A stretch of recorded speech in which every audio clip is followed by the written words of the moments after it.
2 Timóteo 2, verso 1 diz: Tu, pois, meu filho, fortifica-te na graça que há em Cristo Jesus, e o que de mim, entre muitas testemunhas ouvistes, confia-o a homens fiéis, que sejam idôneos, para também ensinarem os outros.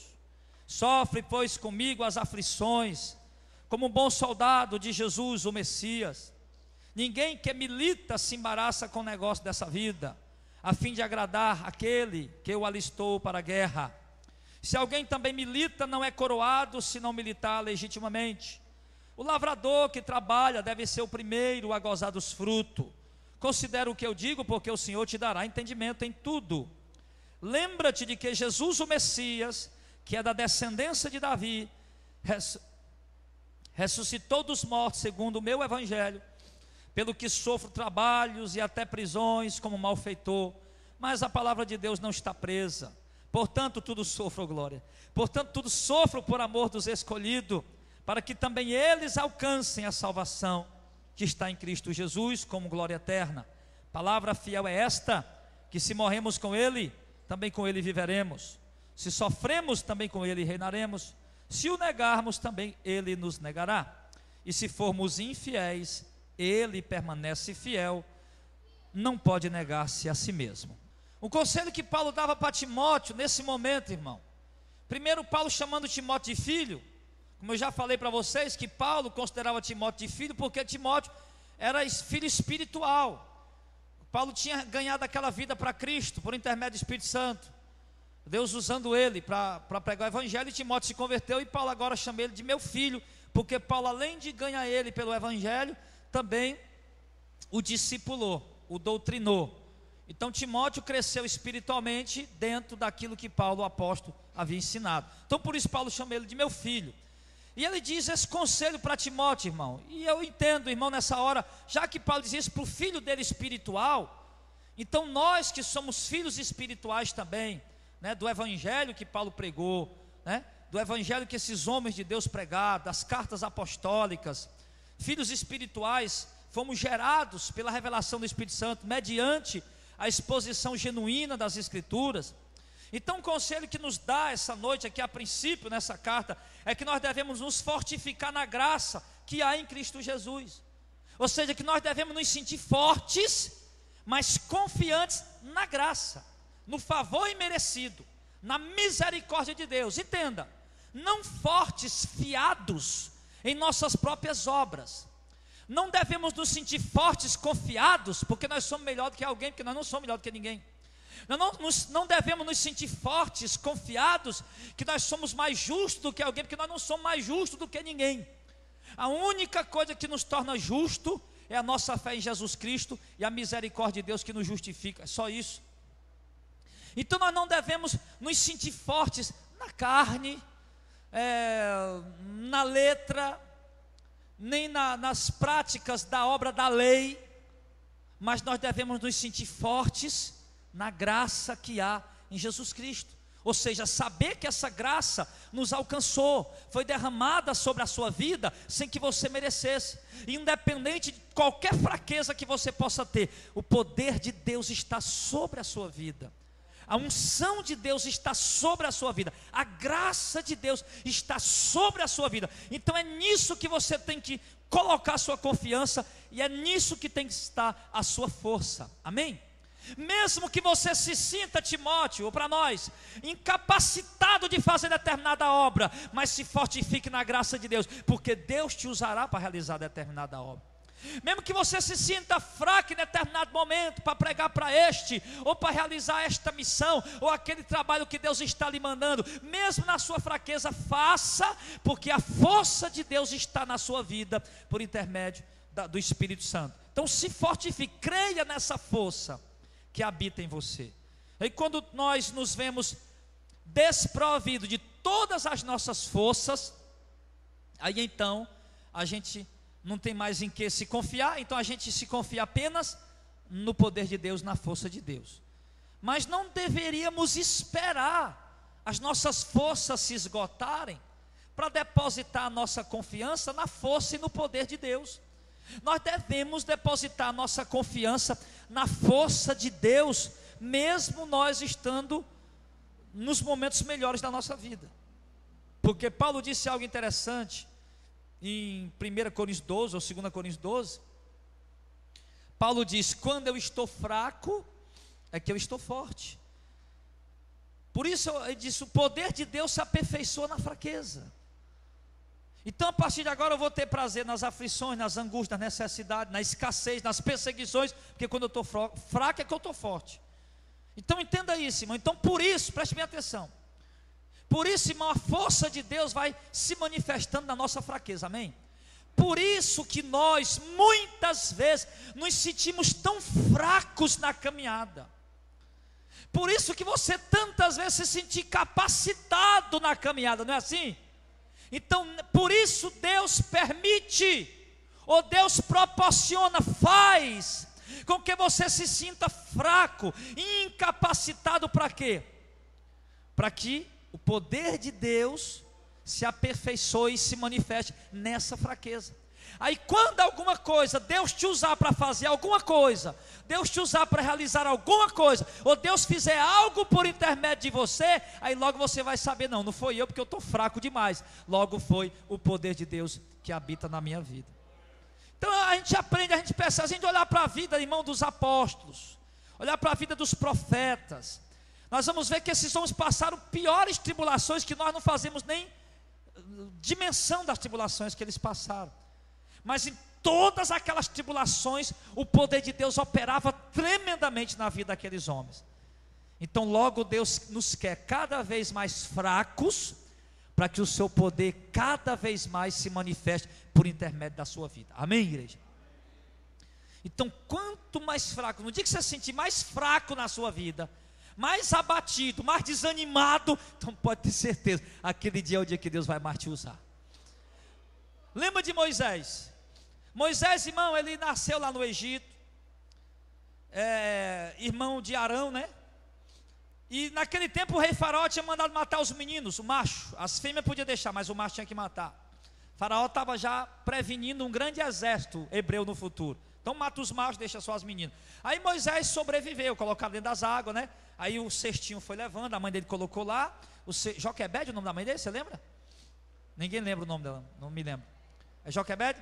Então a Joquebede colocou Moisés lá. Aí o rio Nilo foi levando aquele cestinho com o menino. A Miriam, pequenininha, foi olhando. De repente o cesto engancha no mato, né? Aí uma mulher está tomando banho com as servas dela. Rapaz, olha um cestinho ali, eu vou pegar. Pegou o menino dentro. Era filho do Faraó. Eu vou criar esse menino, criou ele. E Moisés cresceu ali, irmão, como príncipe do Egito, instruído em toda a ciência, conhecimento. Um homem, irmão, de altíssimo conhecimento. Um homem de altíssima instrução. Um poliglota. Uma mente tremenda, brilhante, um homem de extraordinário, instruído em toda a ciência do Egito. Ali ele se sentiu preparado para resgatar o povo de Deus da prisão do Egito, do cativeiro egípcio, da prisão egípcia. Ele se sentiu preparado e foi lá no meio dos hebreus, matou um egípcio que estava ferindo um judeu. No outro dia foi tentar apartar a briga de dois judeus, porque ele se sentia preparado para ajudar o povo e libertar o povo. Muito instruído, muita capacidade. Aí quando um judeu disse: tu vai me matar igual tu matou aquele egípcio ontem, ele disse: eita, descobri que eu matei um homem. Fugiu. Quando ele foge, ele vai lá para o deserto. Ali ele passa 40 anos morando com seu sogro e cuidando de ovelhas. 40 anos, meu irmão, Moisés acabou esquecendo tudo que ele tinha aprendido. A ciência, o conhecimento, tudo que ele tinha aprendido, foi diminuindo. Porque eu vou dizer uma coisa: você pode fazer faculdade, pode se formar, pode ser uma pessoa de grande conhecimento, mas se você passa 40 anos sem ler, sem fortalecer esse conhecimento, ele vai apagando até que ele fica mesmo só um fiapinho.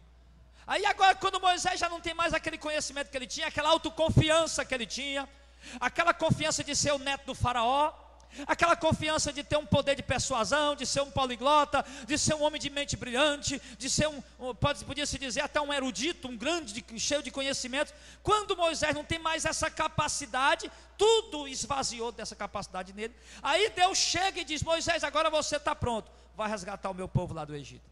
Aí agora Moisés reluta: não, Senhor, eu não posso, eu não sei falar. Aí mas 40 anos você achava que podia, né? Agora não, senhor, mas agora eu não posso falar, eu não sei falar, eu não sei, o faraó não vai me ouvir, quem sou eu? Manda outro. Aí Deus disse, não, agora sim você está preparado, agora sim você está capacitado, porque realmente não é você que vai fazer, é o meu poder que vai operar por intermédio da sua vida. Então nós vimos ali o que, irmãos? O Jeremias dizendo, Senhor, eu sou uma criança, eu não posso pregar para esses homens. Então nós vimos ali aqueles homens se sentindo, irmãos, incapacitados para fazer aquela obra. E exatamente quando eles estavam mais fracos, era onde Deus estava operando eficaz e poderosamente na vida dele. Então, meu irmão, se Deus tem um plano na tua vida, se Deus tem um chamado na tua vida, pode se preparar para passar muitas fraquezas, pode se preparar para passar muitos abatimentos e frustrações, angústias e tristezas e percas, porque são nesses momentos que o poder de Deus está se aperfeiçoando na sua vida. E isso Deus já está trabalhando na vida de muitos aqui, não é verdade? Amém? Já está trabalhando. Nessas fraquezas que você está sentindo, nessas percas, nessas dores, pode ter certeza que o poder de Deus está se aperfeiçoando aí em você. E Deus vai fazer uma grande obra por intermédio da sua vida em nome de Jesus. Deus vai fazer uma grande obra por intermédio da sua vida em nome de Jesus. Eu não vou dizer aqui como os pregadores pentecostais, né, que teu nome vai se tornar conhecido. Não precisa seu nome se tornar conhecido. Deus vai te usar para fazer uma grande obra, meu irmão, mesmo que seja na vida de uma pessoa, porque uma alma resgatada para Cristo, meu irmão, é a maior obra que o mundo pode fazer, ou que o mundo pode ouvir falar. Grande obra, irmão, não é apenas viajar de um lado para outro, ter o nome na mídia, ficar famoso, não. E Deus vai te usar para ganhar uma alma, vai ser uma grande obra que Deus vai fazer para o teu interno. Então Deus já está trabalhando nisso na tua. Então se fortifique, meu filho, na graça que há em Jesus, tá bom? Se agarra com Ele, se apega a Ele, se firma nele, confia nele em nome do Senhor. E Ele dá outro conselho para Timóteo. Ele diz assim, o que de mim, Timóteo? O apóstolo Paulo está dizendo isso, o que é de mim? Entre muitas testemunhas ouvistes, confia-o a homens fiéis, que sejam idôneos, para também ensinarem os outros. Oh, glória a Deus.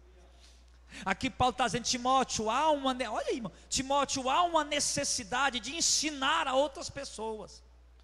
Então vamos combinar o seguinte, Timóteo, aquilo que você ouviu de mim, diante de muitas testemunhas, o que você ouviu de mim, Timóteo, os ensinamentos que eu te passei, a doutrina que eu te ensinei, o evangelho que eu preguei para ti, isso tu pega, Timóteo, como algo precioso e não entrega para qualquer um não, tu passa para homens idôneos, homens fiéis, para que esses homens idôneos e fiéis também possam ensinar a outros em nome de Jesus. Então Paulo estava ensinando Timóteo já a fazer discípulos, aliás Paulo estava ensinando Timóteo já a fazer líderes, a fazer homens com a palavra, a preparar homens que iriam levar a palavra para ensinar outras pessoas, porque existia essa necessidade, e hoje também existe essa necessidade.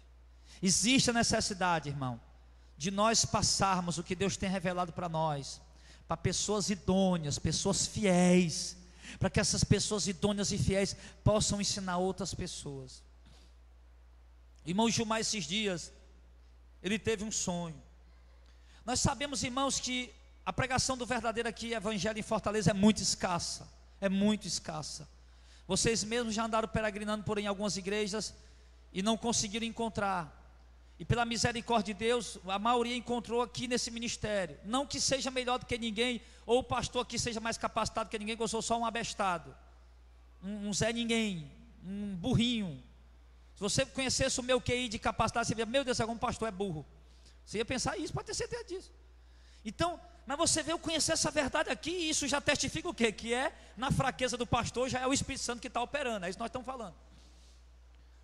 Então nós sabemos que é difícil. Aí, rodando muito, vocês encontraram esse ministério. O Tiagão que está lá atrás, disse que orava a Deus, Senhor, cadê os pregadores da verdade hoje, Senhor? Não tem mais não. Aí Deus direcionou ele. O Denis falou com ele, ele foi para o YouTube, é isso aqui, essa é a verdade. Aí veio com a família congregar aqui. E muitos outros. Aí o Gilmar teve um sonho essa semana, que eu morria. E ele disse que vinha a notícia, o pastor Jardel morreu. Ele disse, na mesma hora, o pastor Jardel morreu. Ele lembrou, poxa vida, agora esses dias ele estava falando do monte de pregação que tem no YouTube, dos CDs que tem aí para gravar. E o Gilmar dizia, rapaz, Nós não podemos ficar parados não. Ele pregava a verdade. Vamos distribuir os CDs que ele pregava, vamos propagar o canal da internet que ele anunciava, está lá gravado, salvo. E nós também temos que fazer alguma coisa e pregar também esse evangelho. Então, irmão, entenda uma coisa: Deus levanta homens, esses homens, ele tem uma carreira aqui na terra.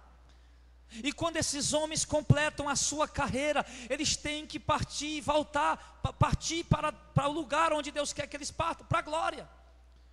Mas o período que esses homens estiverem aqui, eles têm que preparar outros para que possam continuar levando esse evangelho, essa mensagem. Você já pensou, irmão, se Paulo não tivesse tido esse cuidado para Timóteo?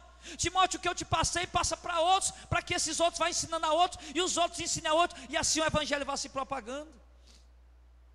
Se Paulo não tivesse feito isso, Auricélio, o evangelho não teria chegado aqui com fidelidade hoje, no século 21. E se nós não aprendermos essa palavra e pregar com fidelidade, daqui a 100 anos, ela também não vai chegar a outra geração. Não que vá haver 100 anos, né? A gente espera que Jesus venha logo, aleluia. Mas os apóstolos também esperaram e ele não veio. Se teve uma geração que desejou a volta de Cristo, foi a geração apostólica. Isso nós não podemos nem questionar, e Cristo não veio.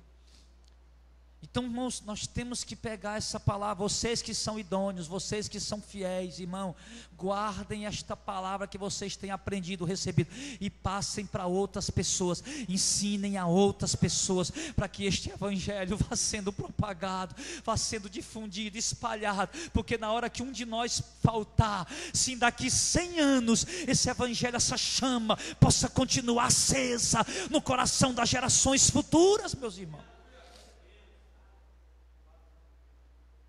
Um pregador que eu admiro muito, ele diz: nós estamos numa corrida de bastão, nós não podemos errar. O bastão o que? O evangelho. Como é que é uma corrida de bastão? Um fica parado aqui, pastor Zezinho, por favor. Pastor Zezinho fica parado aí, ó, para lá.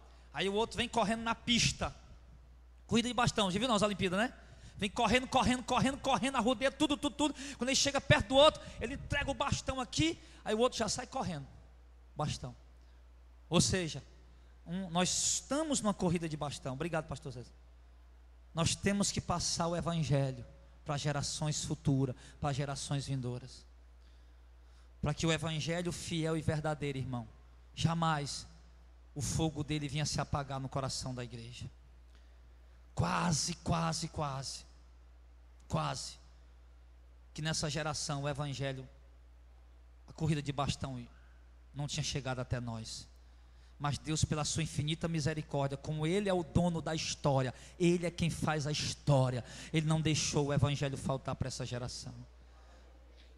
Então nós temos que viver o evangelho hoje, temos que praticar o evangelho hoje, mas já temos que viver o evangelho, passar o evangelho para outras pessoas hoje, para eles passar para outros amanhã, no caso de nós partirmos, e no caso de Jesus não voltar, e a igreja ter que continuar aqui, então que eles continuem levando esse evangelho.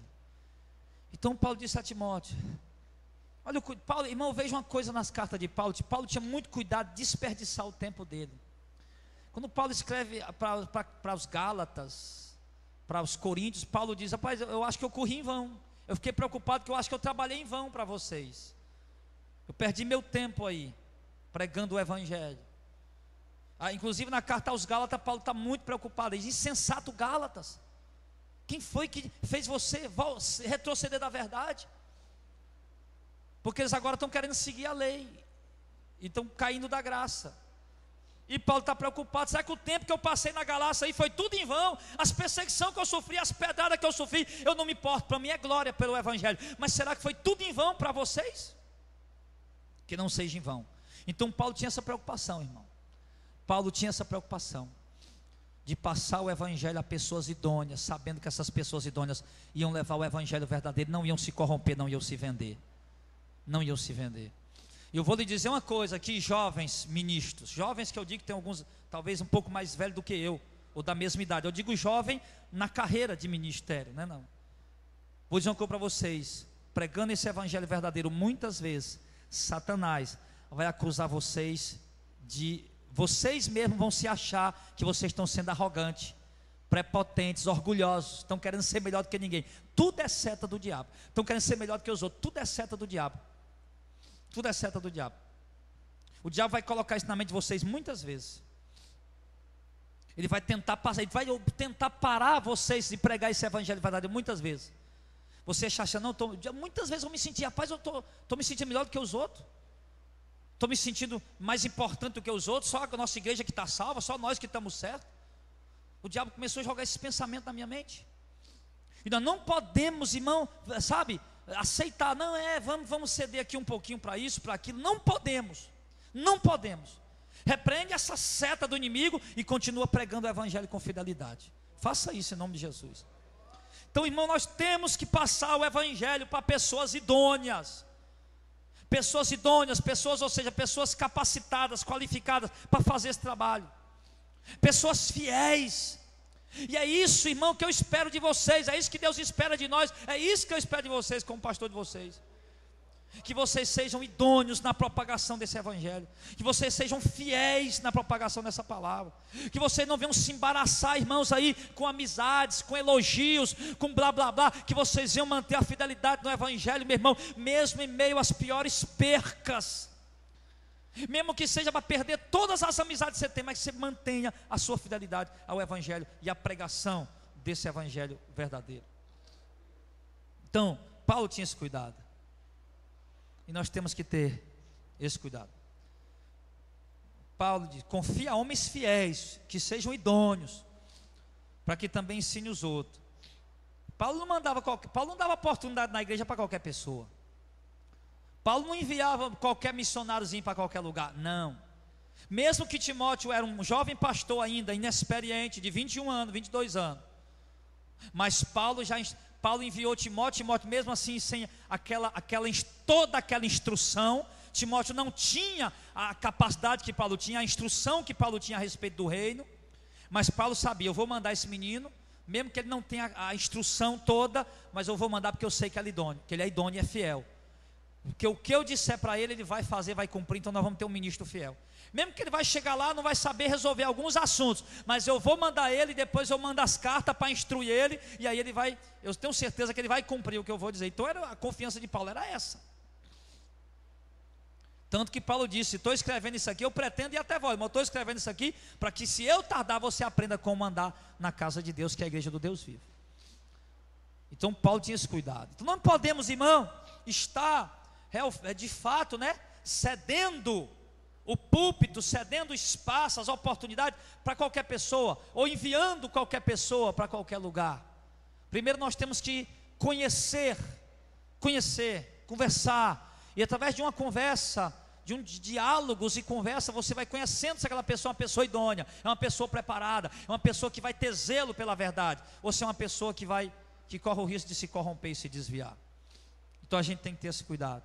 E ele continua dizendo no verso 3: sofre, pois, comigo as aflições, como um bom soldado de Jesus Cristo. Sim, Paulo disse a Timóteo: o evangelho tem aflições. Jesus disse em Mateus capítulo 13, quando ele fala da parábola do semeador, ele fala das aflições que o evangelho tem, das perseguições, das angústias que o evangelho, por viver o evangelho e pregar o evangelho, muitas vezes produz na vida do homem. Ele diz: quando vinha aqui foi plantado no meio das pedras aquele que cresceu, mas quando veio as perseguições, bateu o sol, o calor, quando veio a perseguição, as angústias por causa da palavra do evangelho, então eles se escandalizaram e desviaram. Então Paulo disse que quem vive o evangelho e segue o evangelho, pratica o evangelho, vai padecer perseguição. Colossenses ele diz que todos que querem viver piamente em Cristo padecerão perseguição.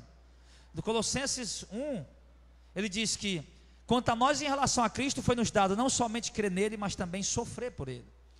Então, de fato, irmão, o evangelho é uma carreira de sofrimento, é uma carreira de aflição. ministro ou homem de Deus, como aqui está falando aqui, para um pastor, para um ministro, um servo, um dirigente de uma congregação. Dirigente da congregação, um homem de Deus, um ministro de Deus, que não passa por angústias, aflições por causa do evangelho, então é porque ele não está sendo fiel no evangelho. Ele sofre com uma coisa, sofre com outra, mas por causa do evangelho ele não sofre nada. Então é porque ele não está sendo, porque Paulo diz: sofre, pois, comigo as aflições, como um bom soldado de Jesus Cristo. Então, irmão, seja fiel ao evangelho, amém? Seja fiel na sua caminhada com Deus, e quando vier as aflições, sofra elas, como um bom soldado de Cristo. Quando vier as dores, sofra elas, como um bom soldado de Cristo. Quando vier as angústias, as tristezas, sofra elas, ou seja, suporte elas, aguente elas, atravessem elas, sendo fiéis a Jesus Cristo. É isso que ele está falando. Vai vir as aflições, as angústias, o choro. Vai ter um momento que você vai chorar, que você não vai ter mais nem, não vai conseguir sair nem só aquela dor no peito, aquela angústia, aquele aperto no peito. E não é por um probleminha de um aluguel atrasado, é chorar pelas almas, chorar pela igreja, chorar pelo povo, pelas vidas, pelos hereges. Porque pelo que eu estou achando, irmão, parece que esse negócio de reforma está virando moda. Ô papai, a moda é show gospel, papai, a moda agora é o contrário, é reforma. Vamos fazer a reforma, vamos lá, a reforma. E, meu filho, eu vou dizer uma coisa para você: verdadeiros reformadores não nascem sem que primeiro, como disse David Wilkerson, sem que primeiro sejam batizados num batismo de angústia. Que é isso, pastor? Primeiro eu olho para o cenário como está, eu vejo a apostasia e as heresias, e Deus me enche de angústia, de dor, e eu passo a gemer e chorar por causa daquilo. Assim começa a trajetória de homens e mulheres que vão ser usados para fazer a reforma da igreja no tempo atual. Não começa de uma brincadeira, de uma euforia. Opa, eu vou para aquela igreja ali é protestante, eu vou lá, gostei ali, gostei. Acaba nem convertido, nem se converteu ainda, só gostou porque a igreja protesta, e vai lá para poder estar no meio. Então não é assim. Tem que ser, tem as aflições. Tem as aflições. Eu acho tremendo aquela pregação do David Wilkerson, você pode ver lá no YouTube. Um batismo, aliás, chamado angústia, né? E ele usa lá o texto de Neemias na reconstrução do templo.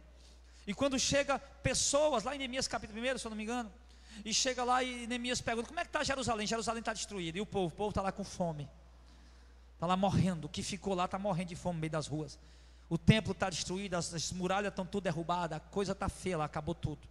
Aí aqueles caras entregaram o recado e foram embora. Neemias disse que se trancou e foi chorar, sentiu angústia e pesar por aquilo. E aqueles camaradas que vinham de lá e viram, não sentiram nada. Rapaz, olha aí que pena, né? Está tudo destruído aí. Mas não sentiram a dor, não sentiram a angústia, não gemeram por conta daquilo. E Neemias, quando ouviu, gemeu, doeu, irmão. Foi profundo dentro dele. E ali Deus levantou aquele homem. E Neemias trouxe uma das maiores reformas que Jerusalém já teve, que os judeus já tiveram. Então, sofre, pois, comigo as aflições, como um bom soldado de Cristo. Começar um ministério reformado com 2 pessoas, até começa. Mas passar 6 meses com 4 pessoas, eu vou desistir, eu acho que não tem um chamado. Enviar um de vocês para uma congregação, para um trabalho, o camarada até vai animado no começo, porque é euforia, é novidade. Mas quando se passar 6 meses lá, que você perceber, que você vai ver, irmão, que o povo não quer vir para o culto, a dificuldade de ganhar uma alma, e aqueles que vai ganhando, alguns vão saindo, aí você vai começar a gemer, aí vai ser a hora, meu irmão, de você sofrer as aflições do evangelho, e permanecer lá, para Deus poder te usar. E dirigir uma igreja com 1000 crentes, todo mundo quer. Vai lá, meu filho, dirigir aquela igreja de 1000 crentes. Opa, glória a Deus, é de Deus, pastor, foi Deus que revelou. Mas vá lá sofrer com aquele, vá lá sofrer, meu filho, começar um trabalho ali do nada, só você e Deus, vá. Ou então vá lá, irmão, aquela congregação, ela passa 6 meses lá, já está querendo abandonar, desistir. Então não pode ser assim. O evangelho tem aflições, vocês entendem isso? O evangelho tem aflições. Se vocês não entenderem isso, irmão, vocês não vão conseguir chegar até o fim.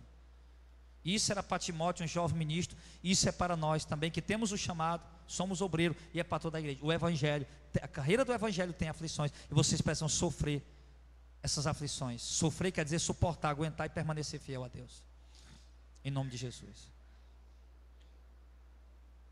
Nós não podemos querer facilidades.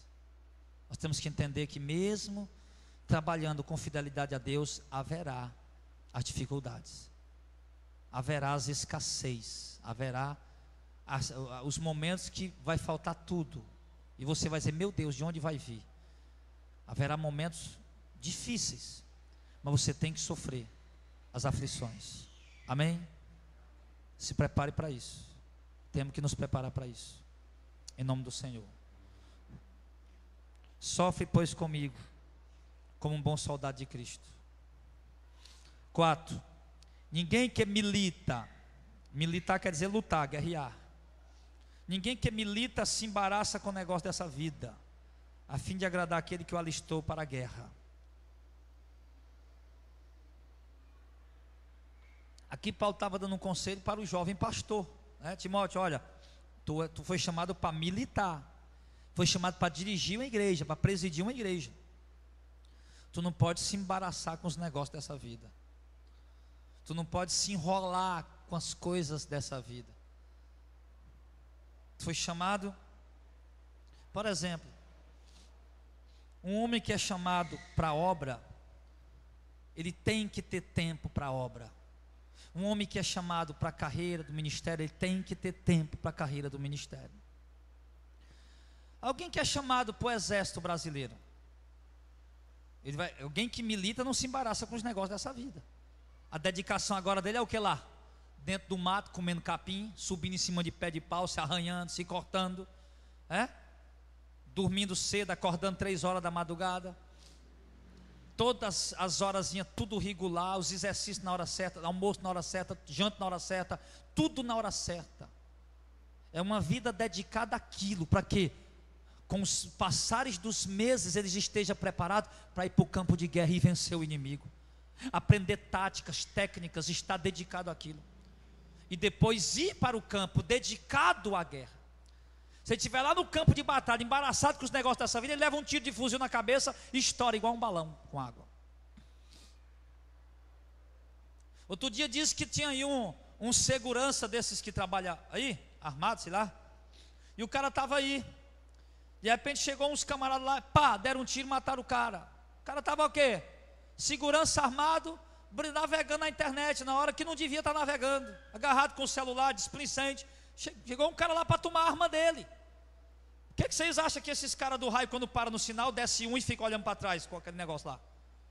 É para se amostrar? Nada, filho. Se ele não tomar cuidado, chega 4 caras num carro ali, derruba todo mundo só para levar as armas pesadas daqueles homens. Aí o segurançazinho estava lá fazendo o trabalho dele, em vez de estar atento, não, estava brincando na internet. Eu, opa, que revólver bonito, pau, tiro na cabeça, pegou o revólver e foi embora. Então quem milita não se embaraça com os negócios dessa vida. O chamado de Deus para a obra tem que haver dedicação, tem que haver entrega, amém, meu irmão? Amém. Não se embaraça com o negócio dessa vida. Então, era esse o conselho que Paulo estava dando para Timóteo. E vocês têm um chamado para serem obreiros, mesmo que, claro, não vão ter o tempo integral, totalmente dedicado à obra, mas organizando o seu tempo, com o seu trabalho, porque Paulo também, a Bíblia diz em Atos capítulo 12, que Paulo também tinha período que ele trabalhava, embora houvesse períodos que ele não trabalhava, dedicado só na obra, mas houve período que ele precisou trabalhar, porque não estava tendo sustento, ele teve que fazer tenda, que era o ofício dele. Acho que é em Atos 12, 19, e ele fazia tenda. Então mesmo que você tenha que fazer tenda, que dedicar, trabalhar no trabalho secular, poder sustentar a sua casa, mas você também precisa organizar o seu tempo e dedicar prioridade à obra do Senhor, o chamado de Deus, amém? Não se embaraçar com os negócios dessa vida. Se embaraçar, quer dizer, não vai ficar ganancioso com as coisas dessa vida. Eu trabalho para o teu sustento, dá glória a Deus e aleluia. Dá glória a Deus e aleluia. Não vai se embaraçar não, porque daqui a pouco você está ocupado demais. Ô pastor, o pastor Zezinho chega aqui, pastor, não posso mais ser pastor não, que agora eu estou muito ocupado, eu sou um empresário agora, muitos negócios, estou ganhando muito dinheiro. Tudo bem, pastor, me perdoe, mas vou ficar vindo para a igreja, tá bom, pastor? Então não se embaraça com os negócios dessa vida. Não se embaraça. Não vai se ocupar demais, ou ficar ganancioso demais, ao ponto da tua ocupação ser apenas voltada para isso. Trabalhe, ganhe o seu pão, traga para a sua casa. Pronto, isso é o suficiente. Não precisa de ganância e desespero. Aí você já vai estar se embaraçando com os negócios dessa vida. E ele diz no verso de número... Isso o quê? O que é que ele diz no verso 4? Ninguém que milita se embaraça com os negócios dessa vida, a fim de agradar aquele que o alistou para a guerra. Quem foi que te alistou para a guerra, irmão? Foi Jesus, foi Deus. Então você não vai se embaraçar com os negócios dessa vida, a fim de agradar quem? O pastor, é isso? Não, agradar a Ele, a Deus. Eu fui chamado para militar na obra do Senhor, então não vou me embaraçar nos negócios dessa vida. Eu vou para poder agradar o meu Deus. Aí ele diz no verso 6, aqui Paulo já fala, o lavrador que trabalha deve ser o primeiro a gozar dos frutos. O que é que tem a ver isso, irmão? Você está entendendo aqui? Paulo está falando aqui, se alguém também milita, não é coroado, se não militar legitimamente. Agora vai falar de gado, de ovelha, de mato, de planta, de plantio, na mesma hora. Paulo está doido, será? Será que Paulo endoidou aqui? Ô Timóteo, ninguém que milita é coroado se não militar legitimamente. O lavrador que trabalha deve ser o primeiro a gozar dos seus frutos. Será que Paulo agora está ensinando Timóteo, ensinando os irmãos agora como é que planta e colhe os frutos, é isso? Paulo está dando uma aula de agricultura? Não, irmão. Paulo está usando uma linguagem simbólica para a questão do... Ele falou para Timóteo, ninguém que trabalha se embaraça com os negócios dessa vida, porque o lavrador que trabalha deve ser o primeiro a gozar dos frutos. Ou seja, você está trabalhando aí, se preocupe não, que você tem um direito de gozar dos frutos, ou seja, de receber aí o seu sustento da igreja. É isso que Paulo está dizendo para Timóteo. É isso que o texto quer dizer. Ele não está dando aula de agricultura no meio ele está falando para Timóteo sobre o chamado dele, a obra que ele tem que realizar. Aí Paulo parou aqui, abriu uma pausazinha para ensinar a Timóteo como é que plantava e colhia? Não. Ele está falando de Timóteo, porque é o seguinte, rapaz, eu vou deixar minha família aqui, vou me dedicar ao exército, como é que eu vou me sustentar a minha família? Não, não se preocupe não, que lá no exército ele vai lhe dar, você vai dedicar lá ele vai dar o seu sustento para você sustentar a sua casa. É isso que Paulo está falando. Por isso Jesus disse, busque o reino de Deus em primeiro lugar, e as demais coisas, né, o seu sustento lhe será acrescentado. Então, e aqui no caso, que ele estava falando aqui para o jovem pastor, né, o jovem ministro, que o lavrador que trabalha deve ser o primeiro a gozar dos frutos. Ou seja, o lavrador trabalhou, ele deve ser o primeiro a gozar dos frutos, ou seja, ele tem um direito de gozar dos frutos, ou seja, de receber o sustento dele, a igreja sustentar ele. Isso que Paulo está falando para Timóteo. Então, obviamente, né, quando alguns de vocês estiverem preparados para realizar o trabalho do Senhor, idôneamente e fielmente, e a igreja tiver condição de enviar vocês, e dizer, irmão, você precisa deixar o seu emprego e dedicar agora o chamado, não se embaraçar mais com o negócio dessa vida, dedicar o chamado, então agora a igreja vai ter que ter, como é que a igreja vai dizer, o irmão, ei irmão, agora está precisando de um pastor lá em Madalena, então irmão, deixa o teu emprego, vai para lá. Então a igreja, para poder fazer isso, tem que dar o sustento àquele obreiro. E ele continua dizendo, verso 7, considera o que eu digo, porque o Senhor te dará entendimento em tudo. Era isso que Paulo estava dizendo. Verso 8, lembra-te, Timóteo, se lembra de que Jesus, o Messias, que é da descendência de Davi, ressuscitou dos mortos, segundo o meu evangelho, pelo que eu sofro trabalhos e até prisões como malfeitor, mas a palavra de Deus não está presa. Aqui Paulo lembra a Timóteo, vem falando como a caminhada é árdua, como o trabalho é árduo, que aquele jovem ministro de 22 anos, cheio de sonhos, teria que abandonar seus sonhos para se dedicar à sua carreira ministerial, e que ia receber o seu sustento da igreja, mas que ele ficasse tranquilo, e que se lembrasse que o nosso Senhor Jesus Cristo, que foi da descendência de Davi segundo a carne, que ele nasceu da descendência de Davi, que ele era da descendência de Davi, que ele ressuscitou dos mortos, segundo o meu evangelho. Eu sei, Timóteo, mas não fica tribulado não, porque a tua vida vai ser dedicada ao evangelho. Você vai ter que enterrar muitos dos seus sonhos, você vai dedicar a sua vida à obra que Deus te confiou, e vai ter que gastar a sua vida nela, mas Jesus Cristo ressuscitou dos mortos, segundo o evangelho que eu prego. E quando Paulo lembra a Timóteo que Jesus Cristo ressuscitou dos mortos, ou seja, Timóteo, não tenha medo da morte, porque mesmo que você morra pelo evangelho, você vai ser ressuscitado. Segundo Paulo quer dizer, Timóteo, não tenha medo de morrer, porque a morte para nós é o começo da riqueza e da glória eterna. Timóteo, não tenha medo de dedicar a sua vida ao evangelho, porque Jesus ressuscitou dos mortos, está gozando na eternidade com o Pai, e você também terá galardão e recompensa com Deus, se você for um ministro fiel. É isso que Paulo está querendo passar para Timóteo, é isso que Paulo está querendo dizer para Timóteo. Timóteo ser fiel, para Timóteo ser íntegro, idôneo, não se preocupar com as riquezas desse mundo, com a ganância desse mundo que está no coração da maioria dos jovens. Em um outro momento Paulo vai dizer a Timóteo, ele não se entregar aos desejos da mocidade. Ou seja, Paulo estava ensinando Timóteo a ser um homem santo, íntegro, fiel, idôneo, dedicado à obra, e que ele ficasse tranquilo, porque assim como Jesus ressuscitou dos mortos, ele também ressuscitaria. Que assim como Jesus foi coroado pelo Pai, Timóteo também seria coroado. Que assim como Jesus recebeu a herança, Timóteo também receberia a herança. Então Paulo estava ali tentando trazer uma palavra de ânimo no meio de tudo que Paulo vem falando. Tribulações, perseguições, angústias, renúncias, tristeza. Agora Paulo diz para Timóteo que ele fique tranquilo, porque Jesus ressuscitou dos mortos, e está ali para interceder por nós, para falar por nós, hoje, agora, vivo. E nós também seremos coroados como ele também foi. Então, irmão, nós não devemos ter medo de gastar a nossa vida pelo evangelho, por Cristo, porque nós sabemos que a nossa recompensa, o nosso galardão não é aqui, não está aqui, e não vem das mãos dos homens. Não devemos ter medo de renunciar a tudo para se dedicar ao chamado à obra do Senhor, porque assim como Cristo ressuscitou dos mortos, nós também ressuscitaremos. Nada nessa terra aqui é para sempre, tudo vai passar. Então é melhor dedicar uma vida entregue ao evangelho, para depois ter uma ressurreição e riquezas eternas com o Senhor, do que dedicar uma vida entregue às conquistas terrenas e depois perder tudo e ficar sem nada. Então não tenha medo, irmão, amém? Dedicar a sua vida ao Senhor. Se você tem um chamado para ser, se você dentro do seu coração arde o desejo de um dia se dedicar inteiramente à obra do Senhor, se já queima esse desejo, então já é o chamado de Deus na sua vida. Na hora certa isso vai se concretizar em nome de Jesus. Agora você só tem que vigiar, né? Porque de repente você vai estar lendo um jornal, opa, estamos precisando de pastor com currículo, homem que seja fiel, e pagamos um bom salário. De repente você vai querer logo essa oportunidade aí, né? E não é por aí o caminho. Você tem que esperar a hora certa, o momento certo, e a direção certa de Deus, o lugar certo, tá? Para fazer o trabalho. A igreja vai direcionar você para onde você vai, pelo Espírito Santo, como a igreja fazia no tempo dos apóstolos.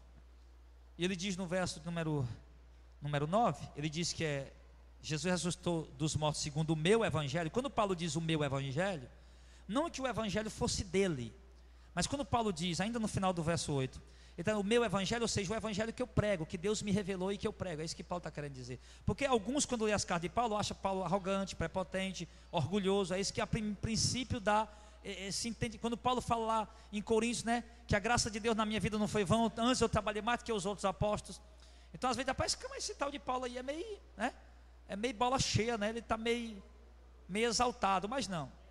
Então ele diz, no verso 9, que por esse evangelho eu sofro trabalhos e até prisões, como um malfeitor, mas a palavra de Deus não está presa.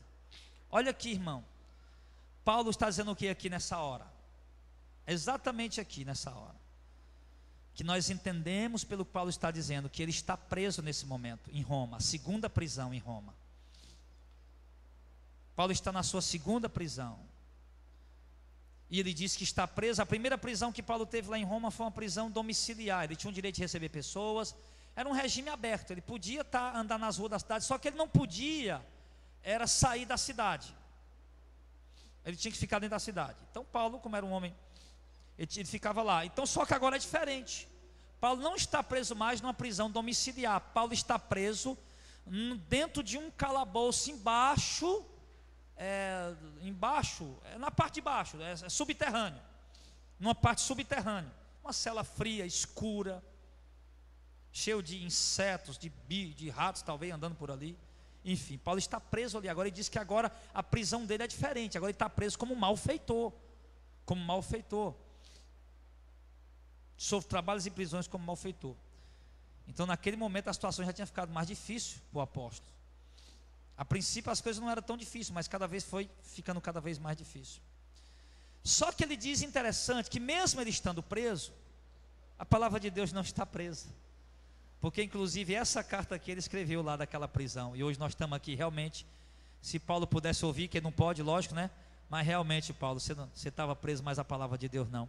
Que ela atravessou séculos e séculos e chegou até as nossas mãos aqui hoje. E está nos ensinando pelo poder do Espírito Santo. Valeu a pena ou não valeu, irmão, a vida daquele homem? Valeu. Valeu a pena a dor, o sofrimento, valeu. As prisões, valeu a pena. E olha a inteligência desse homem, que Deus deu a ele. E a direção: olha, Paulo, tu está preso aí, mas escreve carta. Tu não vai poder sair para pregar, mas as tuas cartas vão falar em muitas partes do mundo. E hoje essa carta, meu irmão, ela percorre o mundo inteiro. Paulo escreveu de uma prisão, ou seja, a maior obra de Paulo não foi quando ele andou pela Espanha, pela Ásia, pela Acaia, pela Macedônia, pela Itália. A maior obra que Deus realizou por Paulo foi quando ele estava preso lá em Roma, antes dele ser morto. Porque aquelas cidades ele alcançou um povo limitado, e agora não, com essas cartas ele alcançou o mundo inteiro. Então às vezes, irmão, são nas impossibilidades de fazer a obra que talvez Deus nos use para ganhar mais, para alcançar mais pessoas ainda, mais pessoas. Então Paulo estava dizendo isso. A palavra de Deus não, e a palavra de Deus nunca estará presa. Mesmo que você um dia esteja impossibilitado de sair às ruas e pregar, mesmo que um dia você esteja impossibilitado de ir para as ruas e pregar, porque esteja num leito de enfermidade, mas lá você pode escrever alguma coisa, algum folhete, alguns livretos, pode gravar algum hábito na tecnologia de hoje, colocar na internet, enviar para o WhatsApp, enviar para o YouTube. Lá no leito de enfermidade, impossibilitado de ir para as ruas, mas lá você pode alcançar o mundo inteiro ainda. A palavra de Deus nunca vai estar presa, nunca vai estar presa. Deus quer nos usar até os nossos últimos suspiros. Paulo realmente só parou de dar fruto para o reino quando decapitaram ele. Irmão, que eu achei, quando o Heitor pregava a quarta, passou tanta coisa tremenda na minha cabeça. Eu dizia, meu Deus, como Paulo amava evangelizar. Aquele homem até preso, estava ali pregando, ganhando os presos dentro da prisão. Quando o carcereiro chegou, pregou para o carcereiro se ajoelhou, se tremendo, aceitando Jesus. Um monte de andava e pregava. Teve diante de Pilatos, teve diante do rei Agripa, e foi pregar para o rei Agripa. Rei Agripa, te converte, rei Agripa. Quem dera tu tivesse aqui igual a mim, fora essas cadeias, mas tu também fosse de Jesus. E onde ele passava, ele deixava o rastro do evangelho de Cristo. Aquele homem produziu para o rei, irmão, até os últimos momentos. Acredito que até na hora de morrer ele evangelizou o carrasco. Daqui a pouco vai surgir uma doutrina aí, Auricelio, que uma conjectura teológica aí, né? Que o carrasco que matou Paulo se converteu a Jesus, né? Ao ver a fé daquele homem, o que Paulo pregou. Por quê, meu irmão? Eu acredito, sinceramente eu acredito que Paulo, ele pregou para o carcereiro lá de Atos 16, pregou para os presos que estavam lá, se converteu todo mundo, né? Pregou diante do rei Agripa, até no tribunal dele, quando o homem abria a boca, ao invés de se defender, ele era pregar o evangelho. Então acredito que na hora do martírio dele também, ele deve ter pregado um pouquinho lá para os seus, para o carrasco. E então, no verso 10, Paulo diz: portanto, tudo sofro, por amor de quem? Dos escolhidos. Irmãos, eu acho interessante esse versículo, porque muitas vezes, tudo que nós fazemos, nós dizemos que fazemos por amor a Deus. E claro, a palavra de Deus nos ensina a fazer tudo por amor a Deus. Façam como estivesse fazendo para Deus e não para os homens. Mas nesse momento Paulo diz que o sofrimento dele é por amor a Deus? Lógico, é. Mas Paulo diz que o sofrimento dele não é só por amor a Deus, é também por amor àqueles que hão de ser salvos. Olha que coisa tremenda que esse homem está dizendo. Em outra carta Paulo diz que eu cumpro na minha carne o resto das aflições de Cristo pelo seu corpo, que é a sua igreja. Paulo está dizendo, todo o meu sofrimento que eu estou tendo na minha vida. Poderia estar tendo uma vida sossegada lá em Jerusalém, na minha casa, na prosperidade que eu tinha, na minha cama boa que eu tinha. Eu poderia estar lá, mas todo o sofrimento que eu estou vivendo agora, sim, é por amor à igreja de Cristo, é por amor à noiva do Cordeiro, é por amor às almas que Deus vai resgatar. É isso que Paulo está dizendo, irmão. E a gente hoje não quer sofrer por ninguém. Dizer, não, vamos sofrer pelo Evangelho, vamos padecer pelo Evangelho. Amém. Vamos sofrer por amor a Deus. Amém. Mas e por amor aos demais discípulos? Por amor àqueles que estão perdidos, que Paulo está dizendo, aos escolhidos, ou seja, aqueles que não se converteram ainda, mas vão se converter quando o Evangelho chegar até eles. E sofrer por eles. Paulo disse que estava sofrendo por eles. Muitas vezes, nós podemos estar em casa, deitado. Podemos estar em casa, brincando com nossos filhos, assistindo televisão, navegando na internet, sossegado.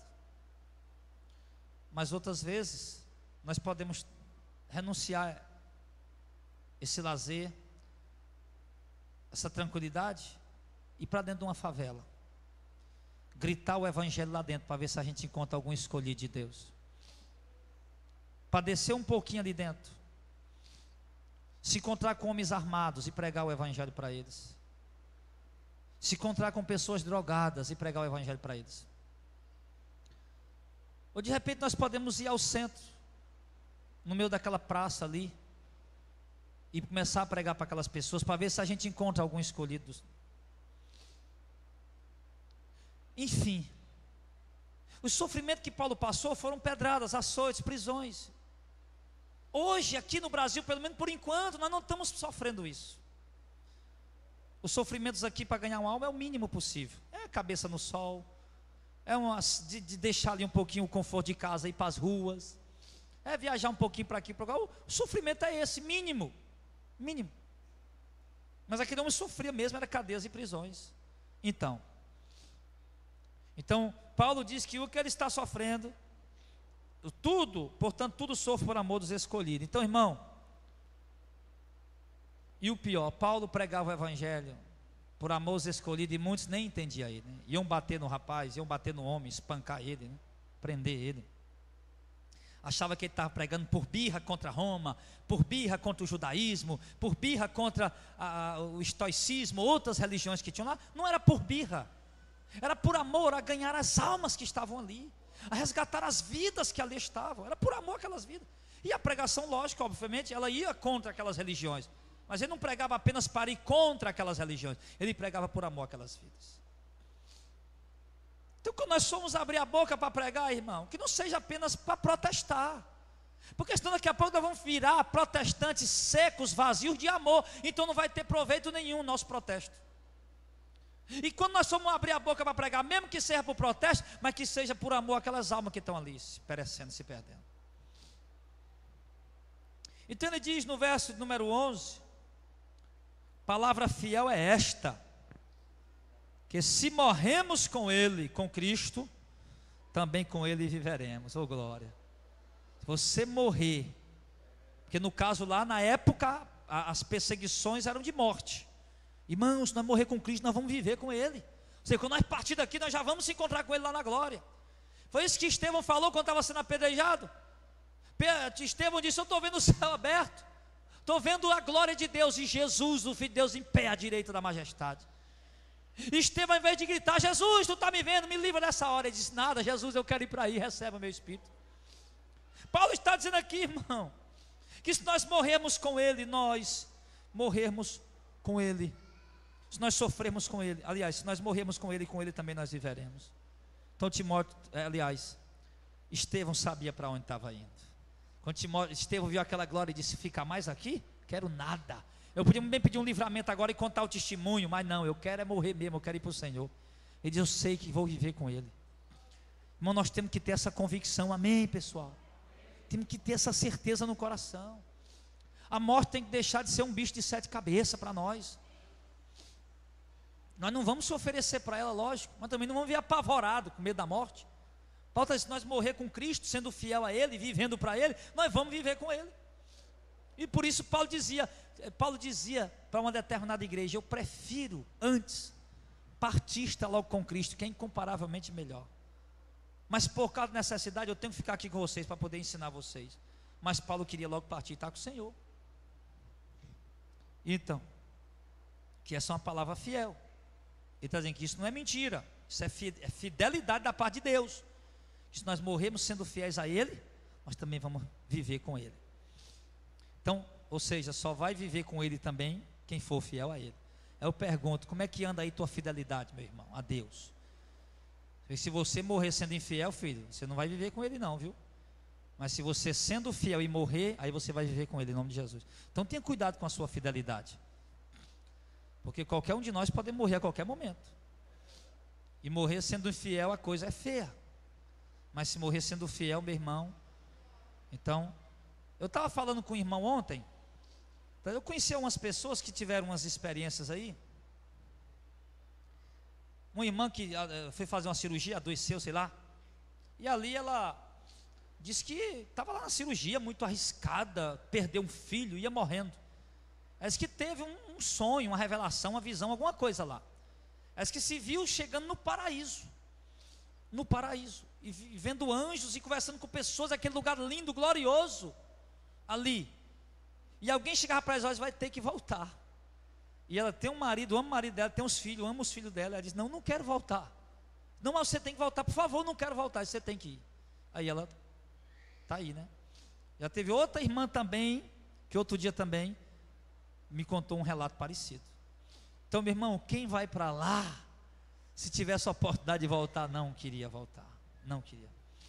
Jesus ressuscitou Lázaro, né? Mas o Lázaro já estava lá. Ressuscitou, não foi por causa de Lázaro, ressuscitou por causa das irmãs de Lázaro. E que Jesus queria ali fazer esse milagre para morrer. E disse, quando Jesus fez aquele milagre, ele disse, olha Pai, graças te dou, porque a mim me tens ouvido. Eu sei que o Senhor sempre me ouve, mas isso aqui, estou dizendo isso para todos, sabem que o Senhor me enviou. Então Jesus fez aquele milagre para mais uma prova ali, né, para ficar registrado. Então, se morrermos com Ele, viver com Ele, viver para Ele, obedecer a Ele e morrer com Ele, irmão, isso é lucro para nós. Paulo disse o quê? Para mim o viver é Cristo, eu vivo para Cristo, para mim morrer é lucro.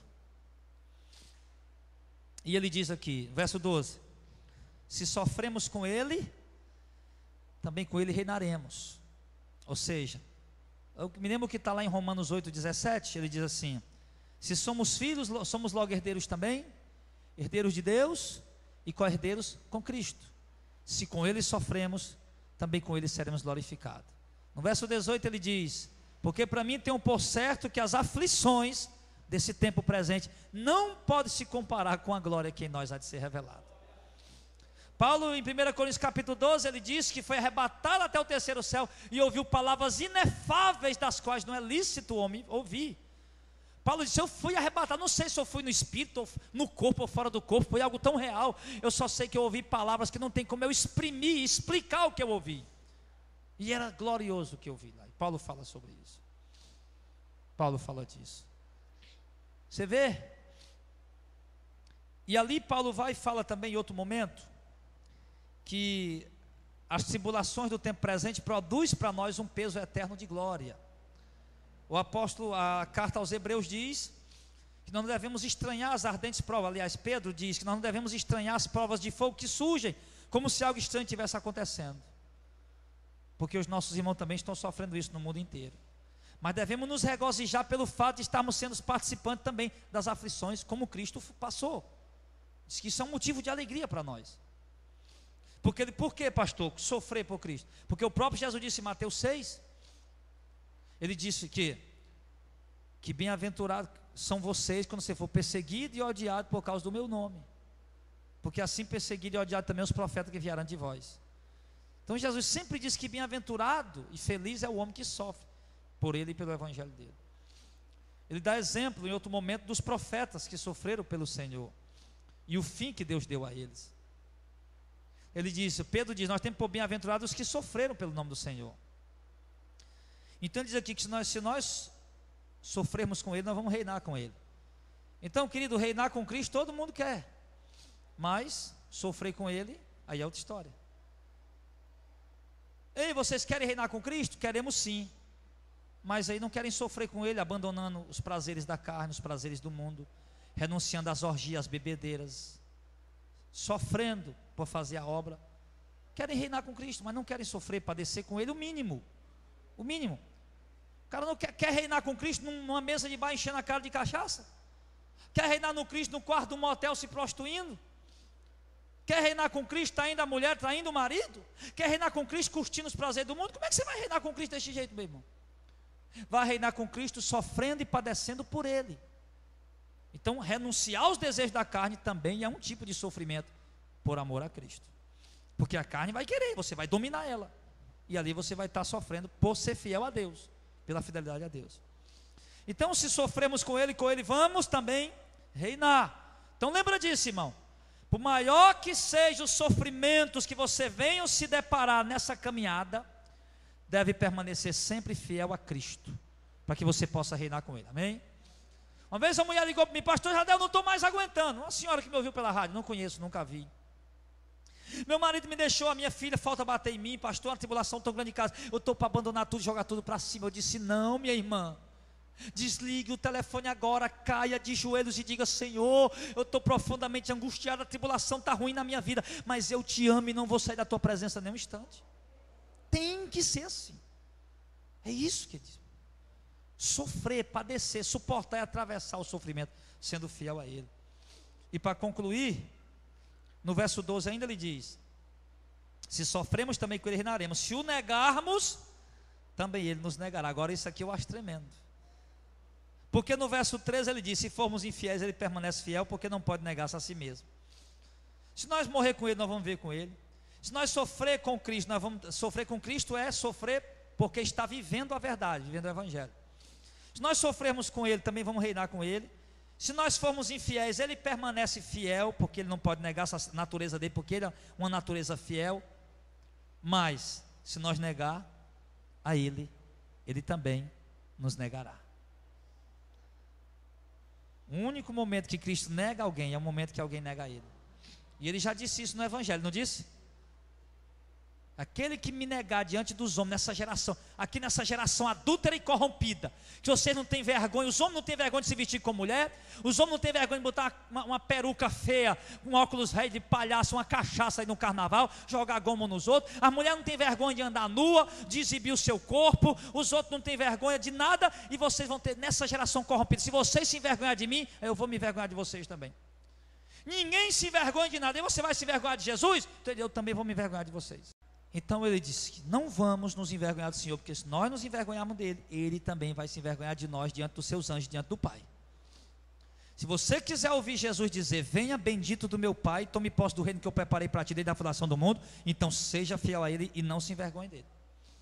Mas se você, meu irmão, mesmo que você não queira, mas se você for infiel a Ele, você vai ouvir Ele dizer, Ele lhe negar diante do Pai: eu não vos conheço, se a parte de mim vós que pratica a iniquidade. Ele vai dizer que não conhece você, mas se você for fiel a Ele, Ele vai dizer que conhece você, ainda vai chamar você pelo nome.